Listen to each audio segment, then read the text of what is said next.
Браната Речани останува една од главните инвестициски активности за владата и за ресорното министерство, поради што ние даваме безрезервна подршка за незино непречено одвивање, истакна министерот Николовски на новинарско прашање докаде е процедурата за еден од најважните капитални објекти во Кочанскиот регион.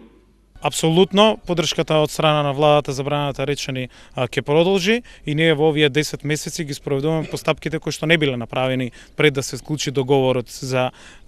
изградба, односно за изведба. Договор на кој што се прави детална правна анализа заради тоа што е склучен во изборен период и зашто во наредниот период ќе информираме околу следните чекори, но клучно е она што Министерството, заедно со Министерството за транспорт и врски, ги направи сите подготвителни работи, односно сите чекори кои што беа неопходни за добивање на градежната дозвола со оглед на тоа што се работи за еден крупен инвестиционен проект. Инвеститор на овој проект Браната Речани останува Министерството за земјоделство, шумарство и водостопанство. Во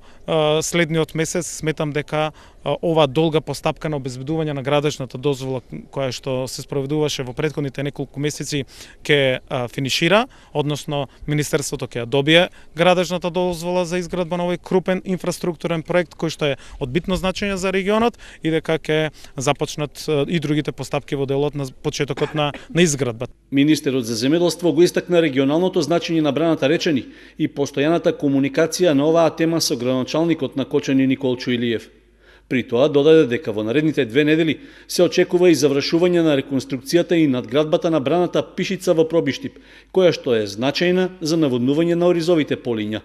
Подготвителните активности за изградба на Браната Речани започнаа со истражувањата на теренот во 2009 година. До сега е асфалтиран пат во должина од 4 км до круната на браната, а започнаа и работите на патот од круната до основата, односно до темелот на браната.